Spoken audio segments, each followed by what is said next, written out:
नमस्कार। आज हम समय में थोड़ा पीछे चल रहे हैं। हाँ, काफी पीछे। एक ऐसी दुनिया में जो हजारों साल पहले थी, लेकिन जिसके निशान आज भी हमें हैरान कर देते हैं। सिंधु घाटी सभ्यता। बिल्कुल। हमारे पास इस पर काफी दिलचस्प लेख हैं, कुछ शोध भी हैं, और हमारा इरादा यही है कि इनमें से सबसे जरूरी और चौंकाने वाली जानकारियां निकालें। सही कहा।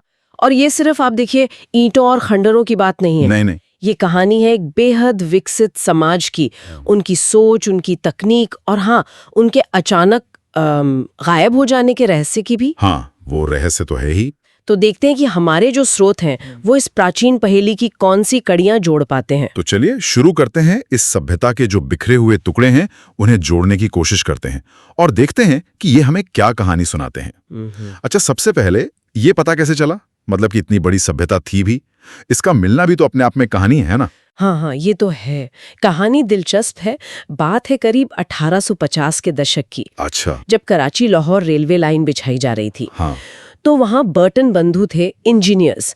उन्हें कुछ पुरानी ईंटें मिली, कुछ खंडहर दिखे। उन्होंने इसकी सूचना दी तो सही, पर शायद उस वक्त किसी ने इसकी अहमियत समझी नहीं। होता है अक्सर। असल काम तो शुरू हुआ 1921 में, जब राय बहादुर दयाराम साहनी ने हड़प्पा में अव्यवस्थित खुदाई शुरू की। अच्छा, 1921 में? जी। और अगले ही साल 1922 में राखलदास बनर्जी ने मोहनजोदड़ो में। और ये सब हुआ सर जॉन मार्शल के नेतृत्व में। और तब जाके दुनिया को पता चला कि ये कोई छोटी मोटी बस्तियां नहीं थी। बिल्कुल नहीं। ये तो एक बहुत बड़ी फैली हुई सभ्यता के शहर थे। अच्छा, इसका फैलाव कितना था? कितना बड़ा एरिया था ये? फैलाव तो अविश्वसनीय था। आप सोचिए, जो जानकारी है हमारे पास उसके हिसाब से लगभग 13 लाख वर्ग किलोमीटर से लेकर कुछ अनुमान तो 20 लाख तक भी कहते हैं। 20 लाख! बाप रे। जी। और ये उस जमाने की जो मिस्र और मेसोपोटामिया की सभ्यताएं थी, जो बहुत फेमस है। बिल्कुल, उनके कुल एरिया को मिला लें उससे भी कहीं ज्यादा बड़ा था ये। कमाल है। तो कौन कौन से इलाके आते थे इसमें? आज के हिसाब से देखें तो पाकिस्तान का बड़ा हिस्सा, और भारत में भी पंजाब, सिंध, बलूचिस्तान, गुजरात, राजस्थान, हरियाणा, पश्चिमी उत्तर प्रदेश का हिस्सा। अच्छा खासा बड़ा इलाका है। और अफगानिस्तान के भी कुछ हिस्से इसमें शामिल थे। यानी कि अगर नक्शे पर देखें तो उत्तर में मांडा जम्मू में, वहां से लेकर दक्षिण में दैमाबाद महाराष्ट्र तक। और पश्चिम में सुतका गेंडोर बलूचिस्तान से लेकर पूर्व में आलमगीरपुर मेरठ के पास तक। बिल्कुल सही।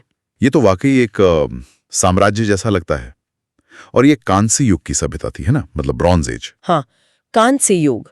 समय की बात करें तो मोटे तौर पर इसका जो परिपक्व काल, जब ये अपने चरम पर थी, वो 2600 ईसा पूर्व से 1900 ईसा पूर्व के बीच माना जाता है। ठीक है। और सिर्फ फैलाव ही नहीं, इन शहरों की जो बनावट थी वो देखकर तो आज के आर्किटेक्ट्स भी हैरान रह जाएं। सही कहा।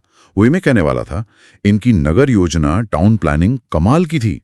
एकदम सीधी सड़कें, जो एक दूसरे को 90 डिग्री समकोण पर काटती थी, जैसे किसी ने पहले पूरा नक्शा बनाया हो, ग्रिड बिछाया हो। बिल्कुल।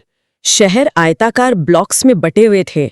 ये उस जमाने में कैसे सोच पाए, कैसे कर पाए ये लोग? यही तो बात है। प्लानिंग जबरदस्त थी। और ज्यादातर शहरों में 2 मुख्य हिस्से दिखते हैं। 2 हिस्से? एक पश्चिमी टीला जो थोड़ा ऊंचा होता था और अक्सर किलाबंद होता था। इसे दुर्ग या सिटाडेल कहते हैं। अच्छा, दुर्ग। शायद यहाँ शासक वर्ग या जो भी महत्वपूर्ण लोग थे वो रहते होंगे। और दूसरा हिस्सा पूर्व में होता था, जो निचला शहर कहलाता था। ये बड़ा होता था, यहाँ आम लोग रहते थे। ठीक है। और सबसे खास बात क्या है, इन शहरों में पक्की ईंटों का, बेक्ड ब्रिक्स का जमकर इस्तेमाल हुआ है। पक्की ईंटें उस जमाने में? और वो भी ज्यादातर एक स्टैंडर्ड साइज की। स्टैंडर्ड साइज की भी? जी हाँ। ये चीज मिस्र की जो समकालीन सभ्यता थी उससे बिल्कुल अलग थी। वहाँ कच्ची ईंटें ज्यादा चलती थी। ये तो बड़ी बात है। अच्छा, और वो जो मोहनजोदाड़ो का विशाल स्नानागार है, ग्रेट बाथ, उसका जिक्र तो हर जगह आता है। वो क्या था? वो दुर्ग वाले हिस्से में मिला है। एक बड़ा सा आयताकार तालाब है। कितना बड़ा? करीब 12 मीटर लंबा, 7 मीटर चौड़ा और 2.5 मीटर गहरा। काफी बड़ा है। और दोनों तरफ से उसमें उतरने के लिए सीढ़ियां बनी हैं। पास में छोटे छोटे कमरे भी हैं, शायद कपड़े बदलने के लिए, और पानी भरने के लिए पास में कुआं भी मिला है। अच्छा। और इसकी बनावट देखिए, फर्श और दीवारें पक्की ईंटों की है और उन्हें वाटरप्रूफ बनाने के लिए बिटुमेन मतलब डामर जैसा कुछ उसका लेप लगाया गया था। कमाल की इंजीनियरिंग है। इसका इस्तेमाल क्यों होता होगा? अंदाजा यही है कि शायद ये किसी धार्मिक स्नान या खास अनुष्ठान के लिए इस्तेमाल होता होगा, जैसे भारत में बाद में भी पवित्र तालाबों का महत्व रहा है, कुछ वैसा ही हो सकता है। और वहाँ एक विशाल अन्नागार मतलब अनाज का गोदाम, ग्रेनरी, वो भी मिली है। जी, मोहनजोदड़ो में एक बहुत बड़ी इमारत मिली है जिसे अन्नागार माना जाता है, लेकिन हड़प्पा में ये चीज और साफ दिखती है। हड़प्पा में? हाँ, हड़प्पा में दुर्ग के अंदर ईंटों की